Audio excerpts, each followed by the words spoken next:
You're pouring your soul into your art, but when it comes to sales, it feels like shouting into the void. Sound familiar? Well, if your work's amazing, but no one's seeing it, email marketing might be the missing piece. And in this video, you'll learn how to build a simple email strategy that keeps your art fans engaged, drives sales, and gives your art the spotlight that it deserves. Now, you've probably posted your latest piece on Instagram or shared a time lapse on TikTok, but what happens if the algorithm decides that, you know what, today's just not your day? Well, as a visual artist, your work is personal, but your biggest asset isn't just the art itself, it's your audience. And if all your fans live on social platforms, you don't really own that connection. Algorithms change, platforms shift, your visibility can pretty much disappear overnight. Now that's where email marketing becomes your secret weapon. It's direct, it's personal, and it's 100% in your control. Instead of competing with memes and trending videos, your email lands right in someone's inbox. No algorithm in the way at all. Plus, emails often get higher engagement than social media posts, especially when you're launching a new collection, offering commissions, or selling prints. And here's the best part, you don't need to be a tech wizard or send spammy emails to make this stuff work. You just need the right tools, and that's what we'll cover next. So first things first, you need an email marketing platform. Now, I've been in this digital marketing game for over a decade, and I've pretty much tried all the email marketing platforms. MailChimp, ConvertKit, Beehive, ActiveCampaign, but the one that I keep coming back to is Brevo. It's simple, it's powerful, and it gives you everything that you need without getting overly complicated or overly expensive. So whether you're a seasoned artist or just kind of starting to build your collector base, Brevo makes it easy to grow and manage your list. Now, if you want to try it out, I have some good news. You can do so absolutely for free by clicking right up here and signing up, or you could just check out the link in the description as well. And to help you out, I also have created a full review kind of tutorial that I'll link to in the description as well to make using Brevo as easy as possible. Now, moving on from that, you'll also need a way for people to sign up. And this could be a simple form on your website, a landing page that you link to from your Instagram bio or other social media platforms, or even a QR code at your booth during an art fair.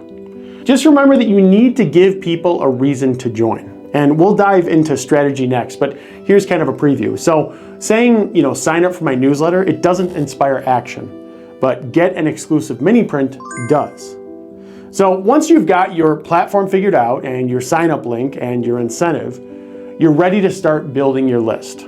Now, if you want to fast track this entire process and make it much easier, I have put together an email marketing starter kit for artists with ready to use templates, for promoting your work, your commissions, gallery shows, and more.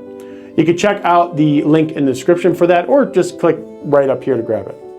Now, let's talk about growing that list with real collectors and art lovers, not just, the random people who will click to your website. So let's be real, most people won't give out their email unless there's something in it for them. So here's your move. Offer something in return. It could be a free digital wallpaper of your art, a downloadable coloring page, a behind-the-scenes sketchbook tour, or early access to new originals or prints. The key is to make your offer feel personal and valuable. This works thanks to something that's called the law of reciprocity. When you give something cool to somebody, they naturally want to give something back to you, like their email. So set up a simple landing page with your offer and share that link in your Instagram bio, your stories, LinkedIn bio tools, any social media that you have, and even on a postcard at your next show. During live events, mention your email list just like you'd promote a new piece. Saying, want early access to my next drop? Well, scan this and join the list. And a small sign at your table with a QR code, that can make a big difference with that. Now, it's not about pushing with email. It's about, inviting your collectors and your fans into a more personal space to connect with you, where they get the first look, not, the leftover algorithm scraps. Now, once people are on your list, what do you actually send to them? Well, that's up next. So here are a few simple email ideas that really work beautifully. So first dibs on new art. Let your email list see it before it hits your shop. Studio updates. Show what you're currently working on, even if it's unfinished, that's okay. Behind the scenes content. So from messy palettes to mood boards, show everything. Collector series. Spotlight somebody who bought a piece and where it lives now. Progress shots or time lapses. Stuff that never makes it to social media. Mini art lessons, quick tips or thoughts on different techniques that you use. Personal reflections, how you're feeling creatively or what's inspiring you lately. Exclusive print drops, so offer colors or editions only available to your list. Ask them, with polls, ask your audience what subject they want you to paint next or what they want you to do. You can even build little story arcs, like 3 emails on how I created this piece. One for the concept, one for the process, and one for the reveal. Now, if someone opens your email and it feels like a message from an artist that they admire, not a company, that's important, you're doing it right. You don't need a bunch of images and videos and this, that, and the other. Just type it like you're typing to a friend. But now let's talk about how often you gotta hit send, because that's important too. So how often should you email your fans? Well, the truth is there's no magic number to this. But the worst strategy is going silent until you're trying to sell something. That doesn't work. That's when people forget who you are and your emails get ignored or even worse, unsubscribed. A good rhythm for most artists, once or maybe twice a month. If you've got a show coming up or a product launch, go weekly. But consistency matters more than frequency. Even one thoughtful email every 2 weeks keeps your audience warm and will also keep them engaged. And don't stress over perfection. Your emails, they don't need to be, beautifully designed or overly polished. Just share something real. A new piece, a funny, studio moment, or what you're experimenting with. Think of email like another canvas, but for your story instead of your art. And now let's talk about how to make sure that those emails actually get read. You don't need to be a writer to send great emails, but you do need to follow a few simple rules. So first is that subject lines matter. If your subject line doesn't catch interest, your email will not get opened. So keep it short, intriguing, and conversational, like a text message to a friend. So an example would be, the piece I almost didn't share, or a peek at my messy sketchbook, or before this goes public, ... things like that. Number 2 is write like a human. So no corporate vibes here, just be you. Talk like you would to a friend or a collector at your booth. This is key. Next, you want to keep it skimmable. So use short paragraphs, bullet points, and images when relevant. Show your art, don't just describe it. That's important too because people really love visuals. Also have one clear call to action, so don't ask people to do 5 different things, just one. So it could be see the new piece, or reply to me and tell me your favorite, join our wait list.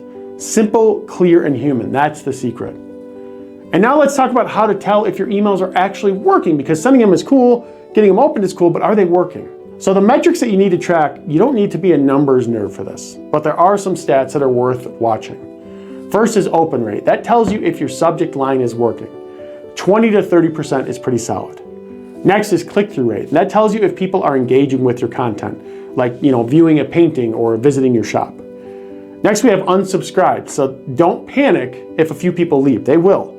It's normal and it helps clean your list. But if you're getting a crazy amount of unsubscribes, that's no good.